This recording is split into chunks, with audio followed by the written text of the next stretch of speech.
Hi, I'm Dan Dailey, and I'm here at the Fuller Craft Museum in Brockton, Massachusetts, because I have an exhibition now of my work, which goes back 25 years. I've been working a bit longer than that, but this is a focus exhibition on particular pieces with their drawings, and in some cases, drawings between the drawings. This particular piece is called Foxen, and it's from a series of vases that I call circus vases. It's made of blown glass, these red parts, with a blue rim and a fine yellow stripe.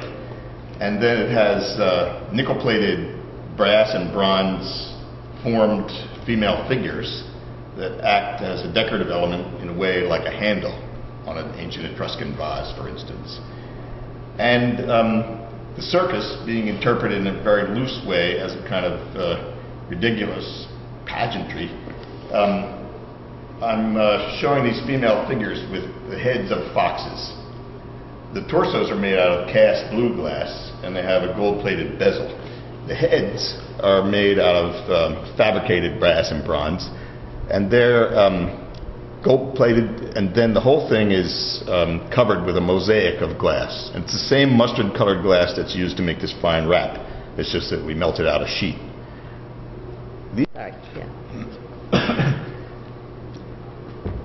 The heads, for instance, are made to reward the viewer upon closer inspection. So as you walk up to this piece, you notice that it has all these tiny teeth, 54 teeth in all, attached to the metal. They're made of white glass. And then the eye, for instance, which has a mirror embedded in it to reflect light back out. So this whole thing in its obsessive detailing is typical of a certain kind of work that I've done for a long time. And I don't do this all myself. I have a number of assistants in my studio, and some of them are metalsmiths who are really expert at cutting and fabricating and fitting all the parts and so on. And we work closely together, and everything comes from a drawing. So we're constantly going back to the drawing. So there are probably 7 people involved in the making of this piece over a period of about 6 months. Okay, this is a piece called Philadelphia, and I'm a Philadelphian, so in a way it's an homage to my hometown. He's loosely based on the quintessential Philadelphia lawyer, which was Andrew Hamilton, and it's a heroic bust.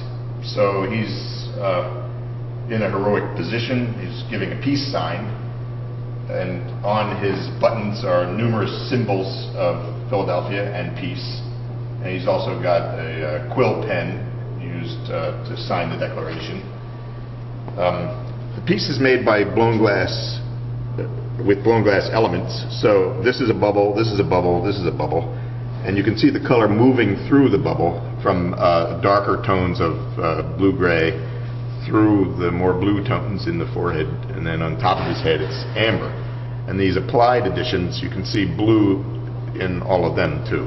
As the light comes through the volume, it's a hollow volume defining form, you can really see the tonality of the glass. The blown parts are shipped back to my studio in New Hampshire once they're cool, and then they're cut up and fit, and the whole sculpture is assembled at that point. And then we take them to the factory where I do my acid polishing and get this smooth surface on them. After the piece is sandblasted first, but then we put this smooth surface on with acid, and then it's finally assembled. On the back of the piece, there are numerous symbols of Philadelphia. So you have Benjamin Franklin, William Penn, Liberty Bell, Betsy Ross's flag with the 5-pointed star,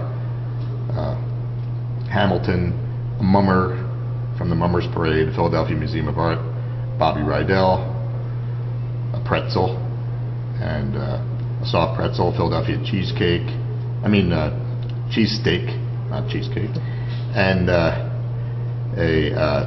sneaker skate. And these were made by? And Delinda Barry made these symbols. And she's a metalsmith that's been working with me now for at least, I don't know, 10 years. She works part of the time in her studio in Hingham, and then part of the time at the studio in New Hampshire.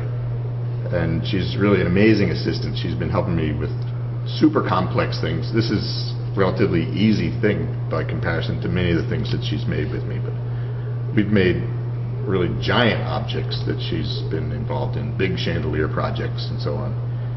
And she's just a totally ace metal worker, really knows what she's doing, and very sensitive to the whole process. She has the big picture concept of the piece in mind.